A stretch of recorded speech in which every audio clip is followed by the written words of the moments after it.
इस बीच बड़ी जानकारी है कि न्यूज एजेंसी पीटीआई को प्रधानमंत्री नरेंद्र मोदी ने इंटरव्यू दिया। सबका साथ विकास ही विश्व कल्याण का मंत्र, ये उन्होंने कहा। पूरी दुनिया की नजर भारत की ओर है। भारतीयों के पास विकास की नींव रखने का मौका, G20 की मेजबानी हमारे दिल के करीब। ये बड़ी जानकारी, प्रधानमंत्री नरेंद्र मोदी का ये इंटरव्यू, और इस दौरान प्रधानमंत्री ने कई विषयों पर अपनी बात रखी। ये भी बताया कि ये जो पल है वो भारत के लिए कितना ज्यादा महत्वपूर्ण है। G20 की मेजबानी को लेकर उन्होंने कहा कि ये गौरव की बात है, और साथ ही साथ आने वाले वक्त के लिए भी प्रधानमंत्री ने अपना विजन रखा है। सबका साथ विकास ही विश्व कल्याण का मंत्र। और जिस तरीके से भारत की जो दाग है वो जिस तरीके से बढ़ रही है, जिस तरीके से भारत नित नई बुलंदियों को छू रहा है, प्रधानमंत्री ने इस इंटरव्यू में उन तमाम बातों का जिक्र किया। अलग अलग फील्ड में, अलग अलग सेक्टर्स में जिस तरीके से देश की तरक्की हो रही है, और वसुधैव कुटुंबकम का जो मंत्र है उसको लेकर भारत किस तरीके से आगे बढ़ रहा है, संपूर्ण विश्व को किस तरीके से एक परिवार के तौर पर भारत मानता है, और किस तरीके से इसको लेकर एक बहुत अग्रणी भूमिका निभा रहा है, प्रधानमंत्री ने इस बात का भी जिक्र किया है। तो बड़ी जानकारी है कि न्यूज एजेंसी पीटीआई को प्रधानमंत्री नरेंद्र मोदी ने इंटरव्यू दिया, और इस दौरान उन्होंने कहा कि सबका साथ विकास ही विश्व कल्याण का मंत्र है, और ये जो वक्त है वो भारत के लिए बहुत ज्यादा महत्वपूर्ण है, और भारतीयों के पास विकास की नींव रखने का मौका है। और इसी पर अधिक जानकारी के साथ मेरी वरिष्ठ सहयोगी रूपिका लियाकत इस वक्त हमारे साथ मौजूद हैं। रूपिका, क्योंकि प्रधानमंत्री कई मौकों पर इस बात का जिक्र कर चुके हैं कि ये जो मौका है वो भारतीयों के लिए बेहद खास है, जब पूरी दुनिया की निगाहें देश पर टिकी हुई हैं। और इस इंटरव्यू में भी प्रधानमंत्री ने बताया कि भारत किस तरीके से आगे बढ़ रहा है, अलग अलग सेक्टर्स में किस तरीके से विकास हो रहा है। प्रिया, ये जो इंटरव्यू दिया है, हमें इंतजार करना होगा कि वो सारी बातें जो इस वक्त प्रधानमंत्री ने कही है पीटीआई के इस एक्सक्लूसिव इंटरव्यू में, वो क्या होती है। लेकिन जो महत्वपूर्ण बातें हैं उसमें अगर आप मुझे कहें एक शब्द में आप इस पूरे अभी तक जो बातें कही है एक शब्द में एक्सप्लेन कर दीजिए, तो मैं कहूँगी आत्मविश्वास। मतलब वो लबरेज देश के मुखिया इस वक्त नजर आ रहे हैं कॉन्फ्रेंस में। पहली बात तो वो ये कहते हैं कि देखिए, अब हम तीसरी सबसे बड़ी अर्थव्यवस्था बनने की कगार पर खड़े हुए हैं, और ये हम इसलिए कह पा रहे हैं क्योंकि 10 साल से भी कम के समय में हम 10वीं अर्थव्यवस्था से 5वीं अर्थव्यवस्था पर पहुंच गए हैं। तो अपने आप में ये आत्मविश्वास जगाता है कि अब हमें कोई नहीं रोक सकता है कि हम दुनिया की तीसरी सबसे बड़ी अर्थव्यवस्था उभर कर सामने आए। उसके बाद जो ये G20 की अध्यक्षता है, इसमें खुद प्रधानमंत्री नरेंद्र मोदी ये कह रहे हैं कि ये मेरे हृदय के बहुत नज़दीक है, क्योंकि इसमें बहुत से ऐसे पॉजिटिव इम्पैक्ट पड़ने वाले हैं जो न सिर्फ देश को आगे ले जाने वाले हैं, बल्कि कई मानों में देश को जिसे कहते हैं ना अलंबरदार, यानी फ्लैग बेरर के तौर पर भी हिंदुस्तान को दुनिया देखने वाली है। उन्होंने ये कहा कि आज से पहले तक भारत को कैसे पहचाना जाता था। आप भी जानती है प्रिया, इस बारे में कई बार हम लोग चर्चा कर चुके हैं। जब भी विदेशों में हिंदुस्तान की अब से पहले जब चर्चा हुआ करती थी, तो आंकड़ों को ध्यान में रखते हुए कहा जाता था कि यहाँ पे तो मुफलिसी है, यहाँ पे तो गरीबी है, यहाँ गुर्बत है। प्रधानमंत्री नरेंद्र मोदी ने पीटीआई को जो इंटरव्यू दिया उसमें उन्होंने कहा है कि अब से पहले तक 1 बिलियन भूखे पेट का जिक्र हिंदुस्तान के परिप्रेक्ष्य में हुआ करता था, यानी 100 करोड़ भूखे आबादी का जिक्र होता था। लेकिन अब जब बात होगी तो कहा जाएगा कि लगभग 100 करोड़ से भी ज्यादा, 2 बिलियन का उन्होंने जिक्र किया है। 200 करोड़ के आसपास जो है स्किल्ड लेबर है, यानी हम वो लोग हैं जो काम करना जानते हैं, हम वो लोग हैं जिनके पास कला है, जिनके पास पहचान है। और प्रधानमंत्री ने जब उनसे चाइना और पाकिस्तान के लिहाज से पूछा गया कि G20 की मीटिंग जो आपने कश्मीर में करवाई और चाइना और पाकिस्तान ने इसका विरोध किया, तो उन्होंने इसको बिल्कुल तरजीह नहीं दी, और उन्होंने कहा कि अरे ये तो बहुत नेचुरल है ना, इट्स नेचुरल कि हम हिंदुस्तान के किसी भी इलाके में जहां भी चाहे वहां G20 की बैठक करवा सकते हैं। तो ये कौन सी बड़ी बात हुई है। तो जो बातें प्रधानमंत्री ने कही है वो ये बताती है कि वो बहुत ज्यादा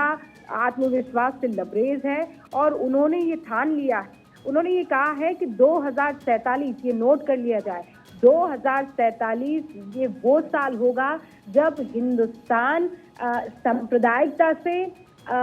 भ्रष्टाचार से, दूर हो जाएगा। जी। यहाँ पर भ्रष्टाचार और सांप्रदायिकता का और जातिवाद, तीन चीजों का नाम दिया, एक तो जातिवाद, एक सांप्रदायिकता, एक भ्रष्टाचार, इन तीनों का यहाँ कोई नामो निशान नहीं रहने वाला है। या तो बहुत ज्यादा हम लोग भी इंतजार कर रहे हैं कि प्रधानमंत्री के इस इंटरव्यू में और कौन कौन सी बातें, लेकिन जो बातें उन्होंने कही है वो बताता है कि लाल किले की प्राचीर से जो बात उन्होंने कही वो महज भाषण नहीं था, उन्होंने उस बात को आत्मसात कर लिया है और जब तक वो पूर्ण नहीं हो जाती है he is not going to stop। और रूबिका जी, आपने बहुत खूबसूरती के साथ इस तमाम चीज़ों को आपने आसान भाषा में हमारे दर्शकों तक पहुंचाया, लेकिन सबसे बड़ी बात है कि जब देश का प्रधान इस तरीके से कॉन्फिडेंस देता है, इस तरीके से आत्मविश्वास से लबरेज होता है, तो तमाम देशवासियों के भीतर एक मैसेज भी जाता है। और सबसे बड़ी बात, जब प्रधानमंत्री हर बार इस बात का जिक्र करते हैं कि पुराना भारत नहीं है, ये न्यू इंडिया है, ये नया भारत है, और वो भारत जो कि हर किसी को, संपूर्ण विश्व को एक मैसेज देता है, मार्गदर्शन करता है। अंतरिक्ष से लेकर जब मानवता की बात होती है तो भारत ये संदेश देता है और सबको बताता है कि आपको किस राह पर चलना है।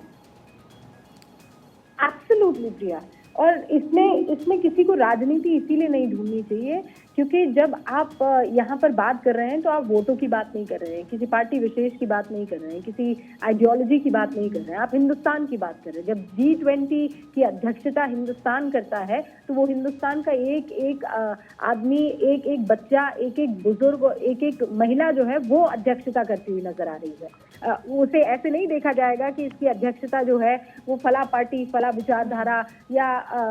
फला शख्स कर रहा है, वो पूरा हिंदुस्तान कर रहा है। और जब वो ये कह रहे हैं कि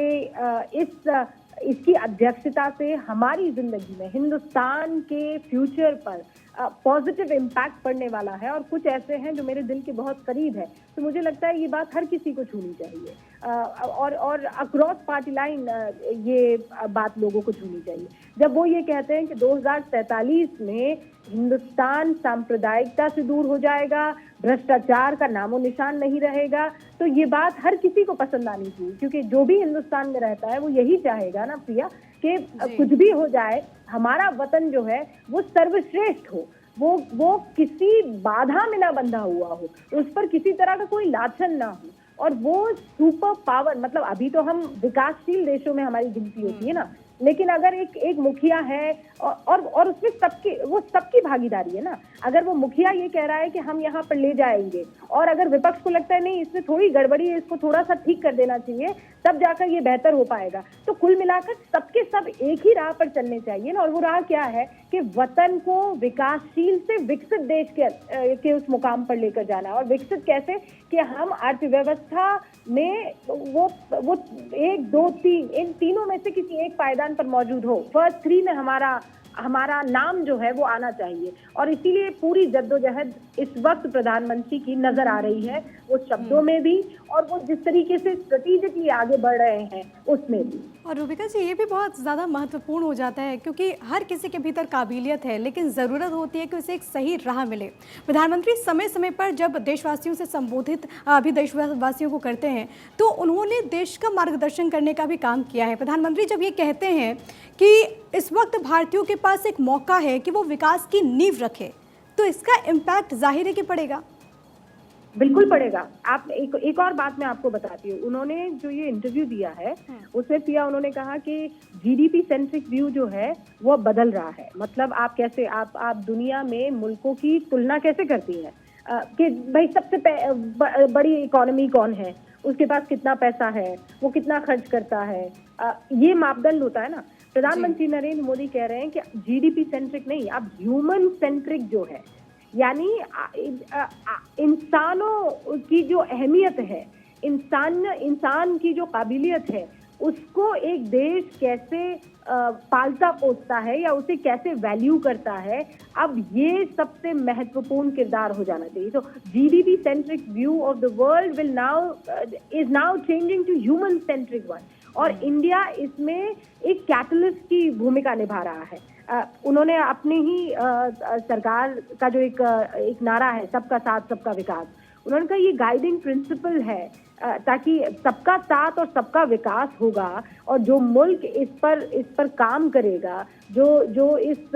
वाक्य को की क्रिया में विश्वास रखेगा, वही मुल्क सबसे अव्वल दर्जे पर आएगा। वो जीडीपी किसकी क्या है, ये दूसरा मापदंड हो जाएगा। पहला तो ये है कि आप यहाँ पर रह रहे लोगों की, अपने देशवासियों को की कितनी वैल्यू करते हैं। जब सबका साथ और सबका विकास आएगा, यानी ये लाइन अगर हर देश इसी तरीके से अपनाने लग जाए कि सबका साथ चाहते हैं और हम तो सबका विकास चाहते हैं, ये मापदंड आने वाले दिनों में जीडीपी सेंट्रिक से ह्यूमन सेंट्रिक की तरफ ले जाता हुआ नजर आया। और इसीलिए मैं कह रही हूँ ना कि वो ये कह रहे हैं कि अब हिंदुस्तान कैटलिस्ट है, हम वो लोग हैं, हम पुरोधा हैं। अब जो नया एक डेफिनेशन गढ़ी जा रही है, अब दुनिया चेंज हो रही है, सब कुछ बदल रहा है। आप देख रहे हैं लोग जब रशिया और यूक्रेन लड़ाई करते हैं और कहते हैं कि अरे हम तो अब तीसरे वर्ल्ड वॉर के मुहाने पर खड़े हुए हैं, और दूसरी तरफ एक वो देश होता है जो ये कहता है कि नहीं, युद्ध, आंखों में आंखें डालकर पुतिन के कि देखिए ऐसा है, युद्ध से अब सब कुछ हल होने वाला नहीं है। अब चीजें बदल रही हैं। अब हर कोई ये जानता है कि युद्ध में कोई जीतता नहीं है, दोनों तरफ हार ही होती है। और इसीलिए बेहतर यही है कि लोगों की कद्र करने लगे हम ह्यूमन वैल्यू को और ज्यादा इवैल्यूएशन इसका होना चाहिए। तो प्रधानमंत्री नरेंद्र मोदी ने ऐसी बहुत सी बातें बोली हैं, वो इंटरव्यू हम भी इंतजार कर रहे हैं प्रिया, लेकिन कुछ बड़ी बातें हैं जिसमें एक बहुत महीन सी बात है जो हमें समझना जरूरी है। प्रधानमंत्री नरेंद्र मोदी अब सिर्फ देश के प्रधानमंत्री के तौर पर देखिए बात करते हुए नहीं दिख रहे हैं प्रिया, वो एक वर्ल्ड लीडर के तौर पर बात करते हुए दिख रहे हैं। वो नई नई परिभाषाएं गढ़ रहे हैं, और जब आप ये करने लगते हैं तो आप समझ जाइए कि आपके अंदर उरूज पर है वो कॉन्फिडेंस, और आपको वो एक गजब का सपोर्ट सिस्टम न सिर्फ देश के अंदर से बल्कि देश के बाहर से उन मजबूत शक्तियों से मिला है, तभी जाकर आप ऐसी बातें कर पाते हैं।